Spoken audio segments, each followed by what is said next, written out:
That could be your radio voice. I mean, it could be, but I'd have to then talk like that the whole time. Yeah, that'd be hard to sustain. Eventually, I wouldn't be able to do it. Welcome to the Crooked Table Podcast, where we discuss the world of film from a fresh angle. And now your host, Robert Yaniz Jr. Welcome to the Crooked Table Podcast. This is Rob. On this show, we like to bring together fans and critics, whether you're someone that writes or speaks on the film industry in general, or whether you're just a fan. And today we have the latter on our hands. We have she's laughing already. I have to qualify a little bit of what the show is about. So this week we have Kerri Jones, longtime friend / former coworker / spiritual guru, is what Kai and I refer to you as. So, Kerri, good to have you on the show. Thanks, Rob. Thanks for having me. I'm very excited to be here. This conversation about this movie has been years in the making. I've been trying to get Rob to watch a Wong Kar-wai movie for years and years, so I'm very excited to be here. And I also wanted to wish Crooked Table congratulations. You're almost on your 100th episode. Is that correct? That is. We'll be there in a few congrats. And so I'm glad to participate. And hopefully I can say something interesting here. Yeah, absolutely. Well, I mean, that's kind of the idea in having the guest pick the movie, is that it's already kind of a built-in factor that you're passionate about this filmmaker and or this film. So why don't you start by telling our listeners a little bit about how we know each other? I mean, I sort of alluded to it. And then we can kind of take it from there. Sure. We worked at a media company together. I actually applied for Rob's job, and he got it. So sorry about that's that. How that's bad first impression. That's how we met, and we even had some wicked movie debates back then. That was almost a decade ago. So this is not our first film conversation, for sure. No, you're lucky that I didn't just mandate that we talk about Black Swan. Oh, I didn't want to mention the Black Swan debate, but yeah, that's a big one. We might have to have another podcast. Maybe. I think so. Well, I also have the Crooked Table Patreon at patreon.com/Crooked Table, and I've been toying with the idea about doing some bonus content. So maybe like debates like that could go on there or something. So I have a lot of ideas that I'm not executing yet. So we'll see. 2019 just started, so there's a lot of time left to get on that. So basically we worked together, and then when Kai moved to Tampa after her travels, and you can read all about that. Actually, I should put the link to that in the show notes. Kai wrote a whole book about, because listeners know Kai, she's been on many times. She wrote a whole book about her trip to China and Australia and her adventures there. So then when she moved back to Florida and she and I started dating soon after, she ended up in Tampa. I'm giving our life story now. But to contextualize with Kerri's role in this, Kerri and I were working together, and Kai actually lived with Kerri for several months, I guess, right? A couple months. Yeah. And that was fun. Yeah, and then just a couple years ago, you actually stayed with us for a little while too. So, that you kind of been there for the totality of our relationship. I really have. I got to go to your wedding and participate in your baby shower and our daughter's birthdays and everything. Yeah. So I definitely, and Kai calls me Aunt Kerri. So that's right. That's right. I feel very honored and really have just enjoyed being a part of your lives. Yeah, here we are. Great. Here we are. So almost 10 years now. Yeah. We've known each other, so time goes by fast. It really does. It's crazy. It really does. So when I asked you about what movie to pick for this episode, about being on, did you already jump straight to Wong Kar-wai in your head? Of course. My favorite film of all time is In the Mood for Love, which is a Wong Kar-wai film, and so I've been trying to get Rob to watch that movie forever. And that kind of sounded like Sandlot, which it was. But we actually decided to talk about Grandmaster, which is a more recent film of his and definitely more popular in China at least, and has a kung fu vibe to it. So what the heck? Why not? Yeah. So. But In the Mood for Love, I will clarify, is my favorite film of his and his best. So. Is that your favorite film of all time, or is it? It really is. It really okay. is. Now I really have to watch it. Yeah, you really. Now that I have been inducted into Wong Kar-wai. Yes, as a filmmaker. You have. So we can work backwards. Yeah, there you go. Work backwards. 4 of his films are kind of all interrelated, so you might want to start at the beginning. But even the first one, I haven't seen. I'm ashamed to say, but. Is it hard to track down in the U.S. possibly? I don't know. I don't know why I haven't. Maybe it would be easier now. Maybe. Back when I fell in love with him, when it was early 2000s, it wasn't really that easy to get a Chinese film. So I did have to order it online. Oh my gosh! It's got to be streaming somewhere now. Yeah. At this point, I'm sure it would be a lot easier to procure, but. So you definitely have to check out all his movies. This movie still definitely exudes his signature vibe and his aesthetic and his style. So I think it was a good one to get you started in, and it kind of has that Yip Man thing going on. So that can kind of ease people in, and it's not so much an art house film, ooh, scary art house or something like that. So, yeah. So great. So let's, as Kerri mentioned, we're gonna be talking about the Grandmaster. So let's listen to a little bit of the trailer right now. From visionary director Wong Kar-wai and legendary fight choreographer Yuen Wu-ping comes the true story that changed martial arts forever.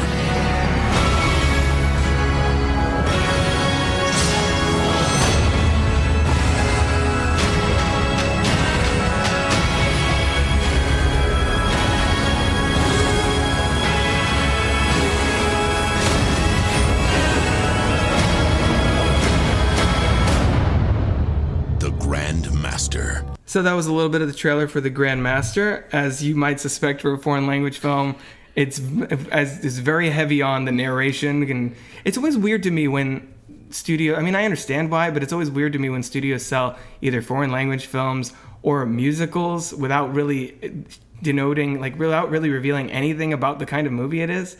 You know what I mean? Like you'd see, I remember back in the day, I think they had trailers for Chicago that had no singing in it whatsoever. It was just people talking, cut back and forth with jazz beat behind it or whatever. Maybe they were trying to get the non-musical. I guess, but then what do they expect? I mean, I guess they get your money, and then you're in there be like, "What, a musical? To hell with this!" How dare they? And I think that's unfortunately, a lot of people in the U.S. are very, very reticent to having to read subtitles or anything. I don't know why. I love watching a movie with subtitles. It just makes me feel like I really understand everything that's going on. Sometimes you miss things in the theater. I much prefer it than dubbing. That's really just, I find that so much more distracting. Awful. I can't do that. But I did have an idea. I think that maybe one time you and I should discuss a musical and we can sing in the podcast. Nice. There you go. So there's another idea for you. Just keep piling them on. I know, seriously. More things for you to do, Rob. Get started on it already. Gosh. Well, last episode, Ashley and I talked about April Fool's Day, which actually ends on a Monday, and I came up with this random idea about how I should just discuss, have somebody on, either Ashley or whoever, and just discuss an imaginary film. And just go along and improv our whole way through, and then the aliens came, and then could you believe when the this person was revealed to be whatever, or a robot, it was. You put in all that time. I don't know if I will have I don't know if I have the spare time to do something like that, but it's a good idea. Yeah, maybe you can make it like a trailer or a short film. Or something. It could be a short film review, and it could be shorter. There you go. So you could accomplish bonus content. Yes. Bonus content completely for Patreon. Fake. I could do a lot of that. Okay. Hey, you didn't hear any of this, listener. So you were mentioning, I guess you kind of got into this a little bit already, but since you love Wong Kar-wai so much, and you wanted to pick one of his films, you just decided to go for this one just because it was more accessible? I think so. I think it's more recent, and it's definitely his. Like I said, it's his most popular film in China, I believe. I think even here, I mean, that's not saying much because foreign films don't really make much here. And it followed all the Ip Man series, and so it's based on a topic, on a character, on an actual person that we kind of know here in America, and so I just did. I don't know. I thought it would be, more modern, more current. Yeah. Even though it's like a 4-year-old film, 5-year-old film. 6 now, I guess. 2019. Yeah. Okay. But and the marketing, like the DVD box, and the marketing here really plays up like the story of the master that trained Bruce Lee. Like they really play up the Bruce Lee recognition. Exactly. Even though in the movie that's kind of like not even really a part of it until the very end. Maybe they mention it. Spoiler anyway, alert. Well, it's a 6-year-old movie. Plus, it's a real life person. So. What is your history like with this film? Like, did you see it in theaters when it was released here? No, I didn't. Okay, how did that go? I just rented it. I have seen his films in theaters. I actually saw the first film I saw of his was in an international film class. Okay, that makes sense. Yeah, and I saw Chungking Express, which is a little more lighthearted, I think, and kind of a little bit more quirky than this movie is. But so that's where I fell in love with him and his work. And then I saw 2046 in a theater in Atlanta, and tried to make sure that I was so excited to get there and see it in the theater. But I like to watch movies at home because, like I said, sometimes with the captions, and I like to watch them over and over again, and sometimes you miss things in the theater. Oh yeah, a lot of times. And then there's popcorn crunching, and all pause for bathroom breaks, and all that. Exactly. More convenient a lot of the time. So no, I didn't see it in the theater. I actually only watched it maybe one time, and so that's how confident I am in this man's abilities to present this film to you. Right. So. Well, as has been revealed, I have never seen a Wong Kar-wai movie, which is really bad for a movie person, especially with In the Mood for Love and, like you said, Chungking Express, and I'm familiar with his work. Like, I've heard about a lot of them, My Blueberry Nights and things like that. I just, for some reason, it's one of those things that I've been meaning to see and meaning to catch up with, but never did. I still haven't seen all the Wes Anderson movies either, by the way. Oh, yeah. That's a whole other thing. We could have another podcast on him. I love him. The Wes Anderson Moonrise oeuvre. Kingdom, and he's great. So. Oh, side note, did you see Isle of Dogs? No, I haven't. Oh, that was good, too. It looks like it's too emotional. Really? I'm such a big softie, Rob. Well, you know that. Yeah, that's true. So, especially with dogs and everything. Right. So, I'm going to check it out, but... Yeah, definitely check it out. So, do you want to tell people a little bit about what Grandmaster's about to kind of ease us into a full-blown review? Sure. So it follows the story of Yip Man. I hope I'm saying that correctly, and I want to apologize in advance for any butcherings of any names during the course of this podcast. So there's that. But it follows his life basically from his birth to I'd say 1960s. Yeah, around there. To when he really started to popularize this movement. And it focuses on, I believe, the art of kung fu, and it's just really a love piece to that, in my opinion. I mean, I think it even goes beyond him, because it talks a lot about unifying the different martial arts schools in the country, in the North and the South, and so for me, it's not even so much about the man, really, but about the times. And I think that's one thing that Wong Kar-wai does, is that he's always looking at what time period it's in and the people that are living in that time and how they're being affected. And this man personally goes through a lot. He's very wealthy in his early age, and it all comes crashing down. So there's that he has to deal with, along with what's happening in his country. So yeah, it's... I found it really interesting that the title of the film and all the marketing really focusing pushing that this is a Yip Man biopic, but in a way it is, and in a way it's not, because the Zhang Ziyi, which is the pronunciation I'm going with, she gets just as much focus and screen time as he does, right. And in a way it kind of almost feels more like her story than his. Yes. And I thought that was not what I was expecting. Right, and if you are expecting a typical kung fu movie, you've kind of come to the wrong place. Like, if you want to watch, what's his name, Donnie Yen kick some ass, I mean, the regular Yip Mans are exactly where you want to go. Right. This is not that kind of film, so back away, listeners, if you're not expecting some really hardcore fighting. There are some beautiful fight scenes, but I think he takes in some of his other films, dance has become a way that he shows, he expresses the film and moves the film along, and that's the way that he treats kung fu in this movie. Mm-hmm. It's more of a dance that he shows and touches on certain movements, and so it's not a fight movie. It's definitely not a fight movie. So well, it's still, I mean, the choreography is still done by Yuen Woo-ping, who's most famous here for doing the Matrix movies. Right. So there is still that authenticity and kind of exhilaration to the martial arts sequences. But yeah, I agree with you. Like, if you're watching this, if you think this is an action movie, you're going to be disappointed, even though there are some really great, really impressive action sequences that we'll talk about. But it pretty much opens up on Tony Leung. Leung, I think is how you pronounce that name. Okay, see, again, pronunciations.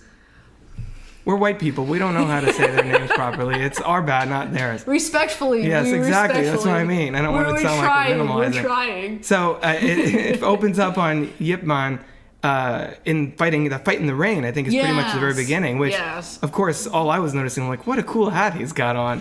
And then the rain, as he's spinning, the raindrops flying off of his fedora. That would be you, Rob, checking out the hat. Yeah, from what I read, Wong really wanted to show that Tony could do a fight scene, and so he kind of just set this up to show, hey, Tony can fight. This is really him. This is really him doing this. Right. And also, he put the hat onto Yip Man to kind of distinguish him from other fighters. He was a very wealthy man. He came from a wealthy family, and he kind of says that he just lives off his family money until he's about 40, and he just practices his martial arts. And so the first scene is to kind of establish Tony the actor as a fight actor, right. And then also to establish who this man is and kind of show that he carries a class, he has a class and a sophistication about him that maybe other fighters don't have. And Tony is basically his guy. He's in most of, if not, most of his films, right? Yes. Okay. Now, I wouldn't say all of them, but he is in quite a few of them. Yeah, that's his go-to collaborator, I guess. And I love him, too. Yeah, and he's great in this. He is. And then the first scene is just also a nice little taste, a little amuse-bouche of what Wong can do with his camera. So you really get to see his style unfold. And yes, the raindrops on the hat, and it feels like something out of it feels like something out of the Matrix. Because I'm going from the choreography standpoint, now that I think about it. Because the whole I'm a huge fan of the Matrix trilogy. Hint, hint for future episodes. But talk about the Matrix too. That's a great one. Yeah, there you go. But that whole climax of even the third film takes place in the rain, so it kind of called to mind a little bit of that for me. And I wonder if that was Wong Kar-wai's idea or Yuen Woo-ping, probably kind of a combination of the two of them. I think that he does a lot of water work. Which makes it that much harder to capture on film, I imagine. Mm-hmm. There's a lot more that can go wrong, and a lot of factors that have to be controlled. However many takes they have to do to get that. And he sequence. did say it was utterly miserable. Sounds like it. I think they started that, and then they were also filming in winter. They were trying to film it in winter or something, just crazy like that. So yeah, he did say that it was pretty rough for them to do the scene, but it's beautiful. Yeah, it's really great. So it starts in 1936 in Foshan in southern China, and I forget now. Is the Yip Man's from the north, right? He's from the south. Oh, he's from the south, yeah. And he goes to the north to basically challenge them to become the Grandmaster of all China. Yeah, I think the Grandmaster of the North is retiring, and he's passing down his torch. His student that he chooses is not actually related to him. It's not his son. He has a daughter who has learned the 64 hands, but she's his daughter, and that's one of the things that I really wanted to bring up in the film is about legacy and how the legacy cannot be passed on to the woman. Right. And for me, that's very personal because and I may go off on a tangent here, but my maternal grandfather was an electrician, and when I was young, he had a huge garage full of all these tools and just amazing contraptions and things that I was just amazed by and astounded by. But he had 3 daughters, and he didn't teach any of them what he knew, and he wanted them to work in an office and be a secretary, because if they worked at a restaurant, they might not be treated so well, But it was never even a thought that he might teach them the skill and pass on the skill. So the idea of legacy and the Grandmaster passing on the torch, and what he says is that he wants to unify all the different martial arts schools of China together. And so there's a contest, and it's the Yip Man all the way, for sure. And then after that, his daughter then wants to try to, settle the score per se. So then they have an epic battle on a gravity defying. The train station battle? No, the staircase battle. Oh yeah. Yeah, I was jumping too far ahead. She's just jumping staircase. I mean, it's very, it's very House of Flying Daggers. Right. It's very Crouching Same Tiger actress too, in a way. Yeah, and same actress. So it's just beautiful to watch. And there's also kind of a philosophical contest about the cake. Oh yeah. I wrote that down, where they're talking about the cake and how the Grandmaster has divided the country between the North and South. And Yip Man says, the Southern martial arts is about taking a step even further back and not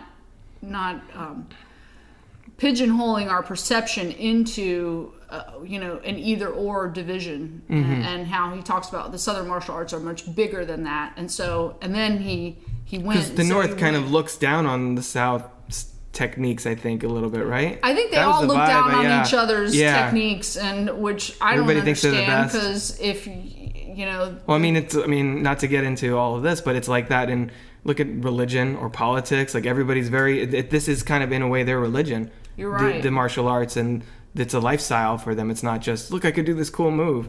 It's about meditation and being one, and how they go about that. Everybody has their own deity, whether or not it's in whatever style that they mastered.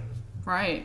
And so Yip Man says the Grandmaster tries to get him to break a cake in half, and so they do this almost kind of dance type thing, and Yip Man kind of says, like, you're not thinking broadly enough. You're not opening your perception. And the Grandmaster is in all my years, I've never been beaten, and I've never had any opportunity per se to perceive life in a different way. Right. And so he basically concedes. He realizes that his vision is too small, and he concedes, and then the cake breaks. Dun, dun, dun. Yeah, that was a great moment. So, and then after that, he gets to fight his daughter. So it's a really great moment of the film, I think. Yeah. And then there's like the sexual tension between Gong Er and Right. him and Yeah, there's that whole thing where they're saying about, oh, well, you know, at some point we'll meet up again, come and see me or whatever. Right. And then he's like talking to his wife about going over there, and I'm thinking to myself, I'm like, exactly. I'm not reading, like, imagining this like a flirtation there, right? There definitely is. Yeah. And you've just touched a great segue, Rob, because you just touched upon a lot of the themes that Wong Kar-wai talks about, or his films talk about, which is love lost and regretting and emotional longing and a yearning. And he does that with the music that he uses and the visuals, the way the characters are always staring off into the distance. The score is beautiful in this. Oh, the score! He does a great job when he puts music. He makes art to me. That's why I wanted to talk about this man and what he does, is because when you watch it, you just feel taken and you feel transported. And a lot of times he talks about love lost, and In the Mood for Love is, this other movie that I keep talking about. Well, if you have it, I can borrow it from you at some point. And I would watch love to offer it to rent it out to you. Yeah. You got a Blockbuster card? No, not anymore. I actually might have it somewhere in my archives. I have a box of things from a million years ago. I actually might. That would be one to keep. I literally might have that to be like, oh, you gotta keep. You gotta have your Blockbuster card. It's a relic of a bygone era. Don't throw away your Blockbuster card. Nostalgia. Which is why it's so funny in the Captain Marvel trailer. She like lands from space through a Blockbuster video, and I'm like, oh my god, Blockbuster video, because it's set in the 90s. They know. Yeah, they get it. They get it. So that movie is about two neighbors that find out their husband and their wives are cheating on them with each other. Oh, wow. With each other. And then they develop a relationship because of that, because of their kind of mutual, feelings of betrayal. And so, that's a Wong thing. And then Chungking Express is also about a man whose girlfriend breaks up with him, and he decides he's going to give her 30 days, another time thing. Time is another thing that he talks about a lot. It makes a lot of references. You'll see a lot of shots of clocks and things like that. Well, in this film, I think it's the photographs. Like, there's a lot of photographs being taken, and then it sort of seeps from color to like sepia to like a black and white, and then it's like framed. Right, Is marking this whole the process time passage. exactly? Yes, so that's another thing that he brings up all the time. Cue the nerd laugh. Love is another thing. Love is definitely another thing, and he certainly doesn't have any moral. He doesn't seem to have any moral responsibilities to marriage. He's not judging or anything. He just presents it as it is, and then exactly. And then you often see the characters walking down a street together, and it's romantic. It's not. Yeah. It's not outright sexual, or it's Well, it's romantic in the sense of sense of what romanticism really is, which is playing up the beauty of love, life, whatever. It's interesting, and I wanted to make sure I brought this up. I read somewhere or saw, I forget where I heard it, but recently someone mentioned they mentioned that they compared Barry Jenkins, and if you've seen Moonlight.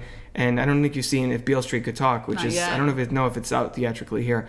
Had they compared him to Wong Kar-wai, in that he's kind of picking up the torch of looking at like love and life and like the beauty and the complexity of it all. So I wanted to bring that up because you have like kind of a Barry Jenkins story. Yes, I'm famous. Internet, I'm completely famous. I actually went to middle school with Barry Jenkins. Oh my gosh. So how was, again, and he loves Wong Kar-wai, by the way. Yeah, of course he does. Yeah. And you can tell watching his films. Like now that I've seen at least one Wong Kar-wai movie, I'm like, okay, I get there's a similar vibe, there's a similar beating heart behind both of those filmmakers.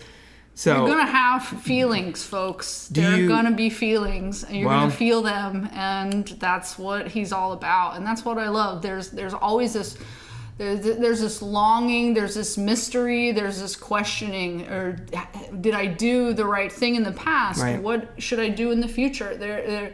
There's always a question and there's always a mystery, and that's what I love about it. And then the way that he presents it is so exquisite to me. Right. So Yeah. Do you see those compared? Do you feel Barry Jenkins and Wong Kar-wai kind of share the same artistic space in a way? Oh, certainly. And I mean, I haven't stalked Barry. I do have a picture taken. You're like, hey, with Barry. him. Yeah. You message him on Twitter, right? Or whatever. Be like, yeah. No. Hey, Barry, remember me? Yeah, but I know that Barry has talked about watching Right. Wong Kar-wai movies, especially before he really got started. Right. So he went to FSU for film and bounced around a little bit, and so I definitely think he brings that feeling across that there's okay. So what I kind of wanted to end my whole spiel with was that. Did I take you away from your spiel with the Barry Jenkins statement? No, not at all, because I think it all relates. Right. And I think that the goal and the purpose of film is to explain life and to try to solve the meaning of life and Right. the purpose of life. And but we as individuals don't know exactly why we're here, and there's this great big cosmic mystery, and it's all wrapped up in love and wonderment, and so film tries to explain that, but it will never be able to because we don't know. And so that to me is what I think Wong Kar-wai brings. He brings that whole just excitement and intrigue and mystery of what we're doing here. He challenges you to ponder those same questions. Yes, to Right. not only ponder those questions, but to feel the feeling that you're always going to be on the outside of some knowledge or some experience or some feeling that you want to feel. Right. And a lot of times it's love, but he even addresses it in Grandmaster because he shows... He talks about the 3 stages of mastery, being, knowing, and doing. And he also talks a lot about childhood in this movie and coming back to childhood. And he says, and I'm actually quoting him here, it's really about this sense of loss. Those times are the best times of their lives, almost like paradise lost. It's the rosebud of their lives. So there's always, no matter what you're doing, there's always that little itch in the back of your mind. Should there be something else? Right. And he also has Bruce Lee. He shows at the end Bruce Lee looking through the window at him and having this awe of this Grandmaster who is definitely going to change the course of his life. Right. And so that's what I just love about this guy and what he puts on film. It's just amazing to me. Have you seen Cloud Atlas? Yes. Because to me, it relates to a lot of like art affecting the generations and how in that film it's basically like eons ago, like that centuries was like Tom ago. Hanks, right? Tom Hanks and Halle Berry. And okay, stuff. I'm like, I gotta make sure I but got it's like the right centuries one. ago, this person has this experience and writes this music, and then later on, how it like basically over time like sparks a revolution and everything. It's like basically about how art can change the course of history and how and legacy, legacies. how people can affect one another. And I think this film deals with that a lot in, not only Gong Er and her story with her father, but also Yip Man and the effect that he's going to have on Bruce Lee and right, so, and he so on and so popularized forth. it, and he took the martial art from being something that you paid a handsome dowry for. He talks about in the end to being something that he popularizes and gives to the whole world, and so that's beautiful, and everyone here is trying to figure out what mark they're supposed to be making on the world, and so. It's completely relatable, folks. I mean, it's not going to be, Right. it's not going to be rocket science in a movie. And I think the good thing about this movie, which is going back to it again, why you picked it, is that it feels like, it's challenging viewers in a way, but it's also like, look, cool martial arts. Because a lot of people are very guarded emotionally and don't really want to feel, or they don't really want to be challenged. They just want to see the same kind of 3-act structure playing out, which is why, as much as I enjoy it in its own way, which is why things like Aquaman are like making 950 million worldwide or whatever it's at now, because it's it's safe. Pure fun. It's pure escapism fun, and safe, and it doesn't and it doesn't really put you in that emotional headspace, I guess. Right. Yeah, some films you definitely have to approach with caution, and I've definitely been guilty of kind of taking time off from those films because they are so deep. The rabbit hole there is much deeper, and does force you to think, and that's what will happen in this film. And so don't be afraid. You can do it. You can handle this. Start with Grandmaster and then ease into the rest of Wong Kar-wai's filmography. You're gonna be amazed by his camera work. He does this cool thing called step printing, where he basically it's kind of like a slow motion, fast motion. That's what I wrote. I wrote down slow down effects / sped up because I didn't know the term for it. And and it gives the whole thing a very dreamlike quality. Yes. And he uses that when he's showing things happening, right? He's like, oh, this happened, and then moving along to show time passing. I think if I had any criticism of this film whatsoever, it was that maybe he overused this technique in this film. Because he just had, sometimes there's just a person standing there, and and it was just scene after scene where he's bringing out his big guns, and it's cool to watch because what he does, and I had to look this up, is he takes the frames and he duplicates the frames. Oh, okay. So that's how you're getting this technique where you're seeing it and it looks like, and then sometimes he'll have the actors move extremely slowly while he's filming it. So you'll see people in the background almost whizzing by while the actor in the foreground is moving very slowly. And this is another way that he tackles time and he deals with time. So not only are you seeing clocks and pictures fading and but he can take a 5-second clip and make it 5 minutes long, and it's beautiful the whole time you're watching it. Well, plus it's very poetic in a way. The characters are literally moving at a different speed than the rest of the world around them. Right. I did mention, I did write down here that the cinematography is amazing. Yes, like what he does with the camera and things. Did you feel, because I guess when I was, the first half seems like it does lean more on Yip Man biopic territory.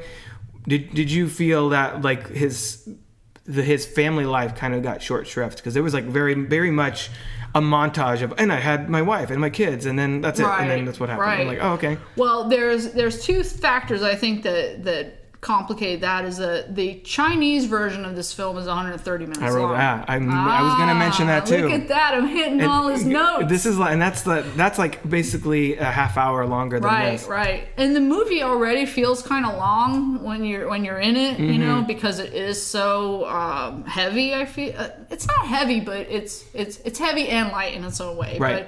So the Chinese version is a little bit longer. It gives you a little bit more. But another factor is Wong doesn't write scripts. He doesn't have like a screenplay. He's not marching in there completely prepared. He's writing as he's going, and he's also borrowing things from the writers, and I'll quote him here. I don't have a complete script. I'm writing every day. The script changes. I always want to borrow something from the actors, so I keep changing the way I tell a story. So, yeah, you may watch this film and be like, what the heck? This is not your regular kind of plot line. And some of it feels a little bit jumbled, and you're kind of like, why is this guy in here like that Razor guy? Yeah. Who is from Crouching Tiger? He was the love interest for Zhang Ziyi in that movie. Oh. Which I thought was interesting. So I saw his name on IMDb, and I was like, hey, this guy. I was like, oh, that's it with that guy? Oh, all right. Cool. So yeah, there might have been more in the Chinese version with him, but Wong did see the American version as an opportunity to make a new piece of art. He didn't really perceive it as he was having to cut back so much. Right. So he took some scenes out and he actually put other scenes in. Tony Leung has said that it's very hard to film with him because there's no plot. This is the blooper reel. Here's the blooper reel. That it's hard to film because he spends a lot of time filming and there's no hard and fast script that he relies on. So sometimes, he's just expressing himself. Right. And just and vibing off the actors and working with new material from what they're giving him. And so, yeah, it did seem some pieces of the American version are like, why is this in here? But perhaps they are explained in the Chinese version. Yeah, and we both made note of the fact that the on-screen text kind of runs throughout the film, explaining this is what, did you know that China was invaded by Japan? And as I was watching it, and then I found this out later, and I know you did the same, that was all added in for the American release, because as a Chinese person growing up in that culture, you would already have a semblance of knowledge of Chinese history and know what's going on. But for U.S. audiences, we had no context for that, so the film kind of has to take you by the hand a little bit, and it's like, this is what happened in China and during this time, and we get spoon-fed a little bit. Yeah, a little bit. And then especially later, as I mentioned, the Japanese invasion, and then the movie jumps substantially in time from, I don't know if it's the mid 40s or early 40s, but it jumps to 1950, yeah. Right? And then it picks up in Hong Kong, and then from that point on, it really feels much more like a Gong Er, Yip Man, unrequited love story than him then a biopic focused specifically on him. If anything, I feel like Gong Er kind of actually takes over the second half of the movie, which in a way I found much more interesting, because actually I think she's a more compelling character than Yip Man in a lot of ways. It kind of shows that he doesn't necessarily have a prepared script or a screenplay, because we go forward in time and then we do a flashback of Gong Er's time that she's been away from Yip Man. And the Ma San, who is the guy who eventually takes over for the Grandmaster of the North, Gong Er's father, passes down to Ma San, and he betrays China basically and becomes in league with Japan. And so he goes to see the Grandmaster. The Grandmaster talks about his supreme move and how the key of the supreme move is in turning back and looking back. And I believe the Grandmaster was trying to teach him how to reflect back and remember where he's come from. Right. And Ma San says pretty much to the effect of, no, I can only advance forward. And so they have a battle, and Ma San ends up killing the Grandmaster.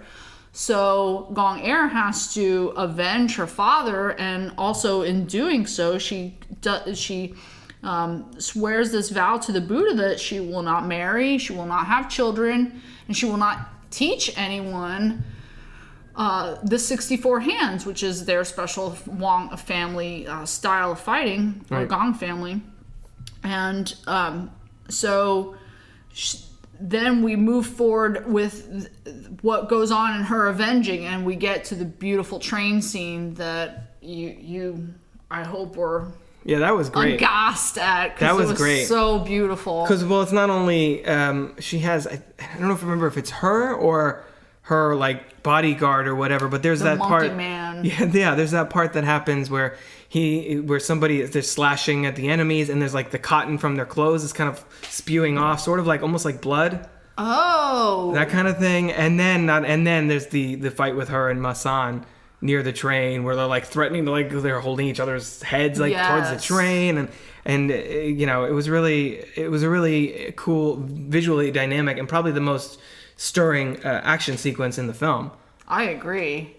They shot that in just completely cold weather. Believe it was -4 degrees Fahrenheit Manchurian weather when they were trying to film it, and they had to film it at night because the train station was so packed during the day, and they said they could barely get out there and do very much, because it was so cold, and so it took a long time to film it. But the outcome is just amazing, and I thank them personally for all that hard work they did in that cold weather, being a Florida girl, because well, what's really cool about that scene, and I think this is something that you get from Asian cinema that you don't really get from American or North American cinema as much, is that, you know, yeah, she's avenging her father, but rather than if this was an American action film or whatever, it would be really more fueled by vengeance or ego or whatever. But in this film, because of the culture, it's really just focusing on honor. She's like, I need to restore the honor to my family, so I need to take this guy out in order to do that. It's not like, you killed my father, now I'm gonna, like, it's not really even from a place of anger. It's from a place of it's a reclamation project basically for her. Right, and how sad that this cold action that she has to do also pretty much ends it ends her life in a way, in terms of what opportunities or what route she wants to take with her life, because she vows all these things that she can't do, and she basically can't pass on a legacy at all of her own. And that's really sad and unfortunate to me, you know, especially, like I said, with a personal reference to my family and going back to that. But she becomes a doctor. Her dad wants her to become a doctor, so she becomes a doctor in Hong Kong, and she moves forward with her life. But the injuries from this fight, she eventually picks up opium, and so she has kind of a last goodbye with Tony, with Ip Man's character at the end, and it's just really sad. Yeah, the final meeting in that tea house. She gives him back the button. Yeah, the button. Spoiler alert, she gives him back a button, everyone. And she professes her feelings, and she in that whole thing. And she does say that she was kind of into him, I think. Yeah, she's like, oh, I cared about you or something. So that's a Wong movie for you right there. And not only You're that, definitely going to feel like you lost something. Even if she wants to pass on, she's like, at that point, she's like, I already forgot the 64 hands anyway at this point. Did she? Yeah, she says that at one point. That part. Like she even if she wanted to take that back, and which not that she would, because she was very steadfast in that vow. Mm-hmm. She so much time has passed that it's like not even a part of her anymore. Right, but also the monkey man says to her, "Oh, so much time has passed since you took that vow. Like, if you wanted to start a relationship with this man, you could." And she's like, still no, she has to stick to it. Everybody's very principled in very this film. Principled, and to their own detriment, it seems. And but yeah, that's basically the feeling that you're going to get from a Wong Kar-wai movie, is that you missed something.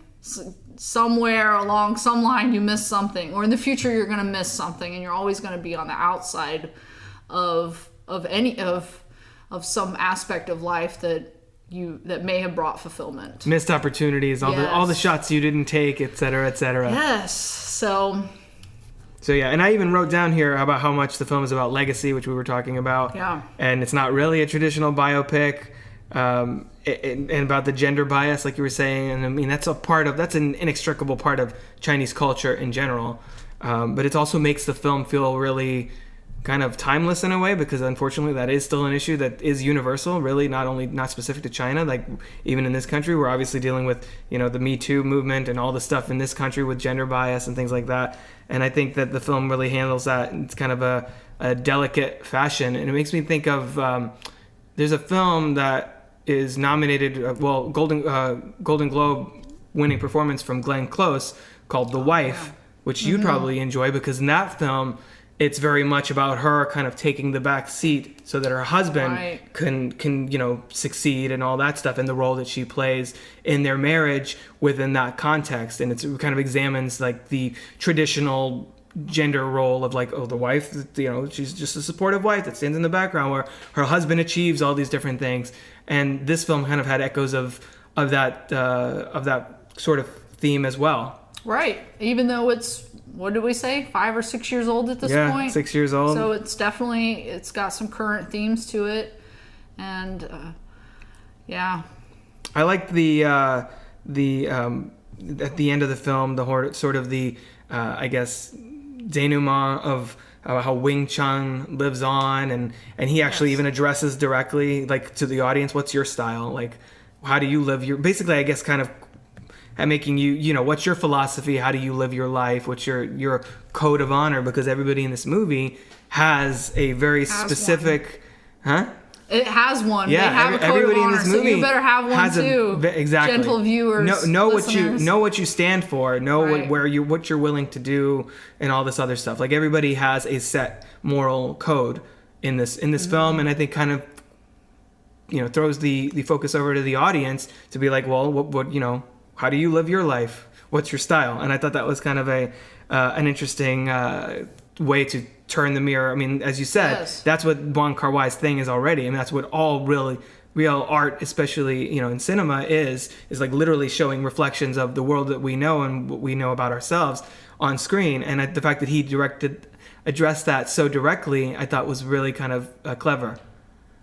I agree. Good, I'm glad. What more can I say to that, Rob? Also, a couple other things I wanted to make note of. This was nominated for Best Cinematography and Costume Design at the Oscars. It didn't win because it's a foreign film. It's in this country, the way that we view international films, for the most part, one category, and very, very rarely does it expand beyond that. It's kind of impressive that it even broke into those categories, honestly.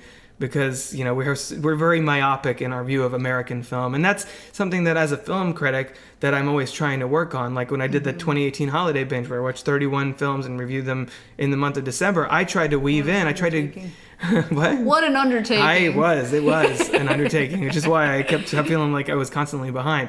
But I tried to go out of my way to watch, Burning, which is an Asian film, and to watch Roma, which is the Mexican film by Alfonso Cuarón that's now like winning awards and said to be a big Oscar player and things like that. I try to go out of my way to watch those films and get different, a wide array of perspective, of voices, because in this country it's kind of a narrative circle jerk of like, oh, America, and everybody just kind of like regurgitating the same thing. So it's helpful to have that outside perspective. Yes, run into it. Don't shy away from it because you're gonna have to read some subtitles. Right, exactly. And different countries have different laws. They allow different things, and so sometimes you can see more taboo things in film that right, that we may not be able to capture. Maybe we shouldn't capture, but so there's always a new perspective to see. I love foreign films. Right. They teach us something different, and they take us out of our comfort zone here in America, and we're very lucky with the film industry that we have and how far it's come and what we've got. But there is a something to be said for toning it down or scaling it back. Mm-hmm. It doesn't have to be all CGI all the time. Right. And so that's what he does. I feel like he makes art, and you experience it, and almost it feels to me like every frame in this film you could print it out and put it in a picture frame, and it would be a beautiful work of art in and of itself. The way that he plays with colors, and then the way that he combines sound, it's just exquisite. That's the word that I can kind of. This is actually his most expensive film, which I found interesting. Apparently, according to online, it costs the equivalent of like roughly $38 million US. Because here we spend obscene amounts of money on movies, and I think you can, as you just mentioned, a lot of it's like, just CGI soup, pretty much, is I think what I called Aquaman CGI in my review. soup. It's just like, well, let's throw some of this in there. Right. And there's something to be said for a film that relies on, actual sets and production design and costume design and Right. kind of the stylistic touch that the director brings, rather than, whatever the visual effects teams can create and render on screen. Right. Like, for instance, with his step printing, you can take a scene and duplicate frames, which I'm no film editor, but that seems like it would be a pretty easy thing to do. Mm-hmm. And then you create this effect that's all your own. And that's when you look at any Wong Kar-wai film, it's got the style to it, and you see it and you know it. And So it's just amazing. Yeah. So I guess now it's kind of a good place to move into final thoughts. This is, was Wong Kar-wai's, as I said, most expensive film. It's also his highest grossing film. What are your I would say if you feel like this film has held up, holds up, but you've only watched it a couple times. So what would you say to, I guess you kind of already addressed this, but what would you say to people that, are curious about Wong Kar-wai or want to get into foreign films, why Grandmaster is a good place to start? I think it is a great place to start because it's on a subject that you probably know something about. Most people have heard of Bruce Lee. I mean, come on. Well, yeah, exactly. So it's not so foreign that you're gonna feel out of touch with the subject matter.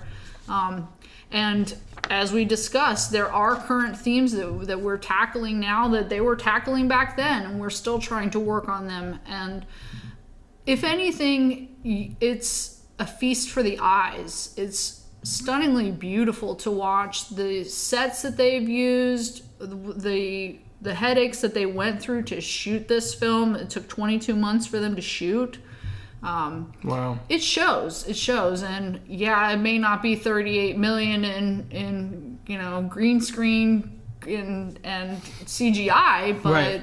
What they did spend their money on, you can tell it works beautifully, and you're not going to be disappointed, people. I wouldn't have suggested this film if I thought you would be. So I'm just really happy that I finally got you to watch a Wong Kar-wai movie. I've been nagging Rob for years. Which, to be fair, it's not that I didn't want to. It's that it's like one of the, when you're trying to keep up with the current releases, which every week there's usually at least a few to watch. It's hard to find the time to go back and watch older films, and this isn't even that old of a film. I remember hearing about this when it came out and be like, oh, that sounds cool, I should watch that, and then never got a chance to for whatever reason. Yeah. So now that you've kind of broken the seal on Wong Kar-wai, maybe now I could be like, I could jump back into it without as much of a learning curve, I guess, as it were. Right. And it's definitely worth it. It's definitely worth taking the time. I don't think that you would watch it and feel like your time is wasted. Right. It's certainly not like a Sharknado or, and that's why I don't really understand people that their thing is they watch terrible films and they seek out films that they know are terrible, and that's like their primary. Like if you watch that every once in a while, that's fine. But I have friends and I know people that what they choose to watch, how they spend their time, is to watch terrible movies. Because they get a kick out of them being terrible. It's like watching reality television instead of it's like a train Breaking wreck. Bad or whatever. Yeah, I don't understand that because I want to see things. I mean, watching a comedy or whatever, because I love Austin Powers movies and things like that, and those are not like tremendous works of art or anything. But I don't understand the going out of your way to deliberately watch bad things instead of watching things that are actually have something of substance. I guess that's what we're saying. People want something escapism where they can just either you'll feel better about themselves because they're watching something like, oh, this is terrible. Exactly. Or just not feel challenged. And I think, if you're in the mood for something like that, if you're in the mood for love, or if you're in the mood for to see something that's kind of broaden your horizon a little bit culturally, I think Wong Kar-wai, with my limited experience, does seem like a pretty strong starting point or continuing point if you're to develop your, cinema education. Certainly. While I was reviewing for our podcast, I noticed some folks had said that he makes very pretentious films. And I think that can come with any art house film, somebody who's maybe wanting to really express a feeling and to have feelings while watching a film. Instead of I'll kill that guy, smash that guy, there's a way. There's a difference between when a film that thinks it's more important than it actually is, or is trying really hard to be that, and something that just like we said, that has something to offer. Right. And this man, I think the themes that he addresses in a lot of his films are relatable and they're ubiquitous. I think everyone can wrap their head around losing a loved one, losing their family, having to, struggle. And so it's maybe presented in a way that is fine, and but it's still worthy of your time for sure. Great. Yeah, I agree. Is there any other things? Because you had more extensive notes than I did. Did you have anything else you wanted to mention before we peace out? No, I just. You were talking about. I did have a quote in here about the first scene with the fighting. And he's talking about Wing Chun. So, again, my apologies if I'm not saying that correctly.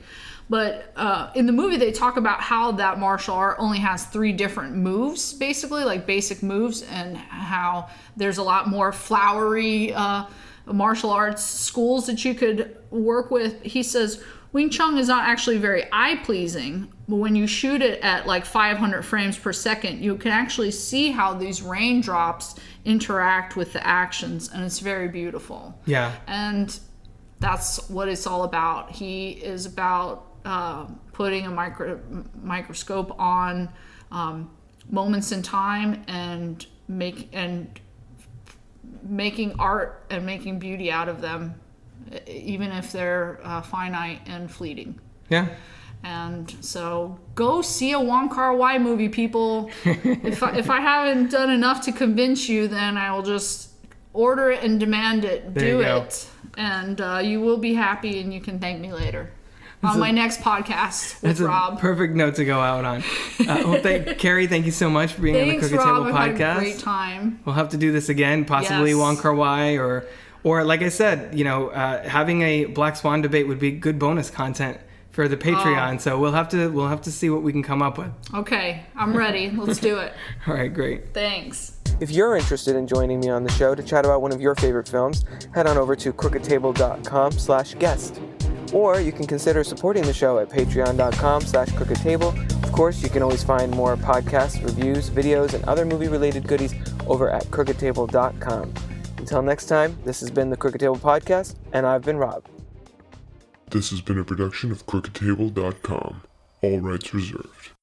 CROOKED.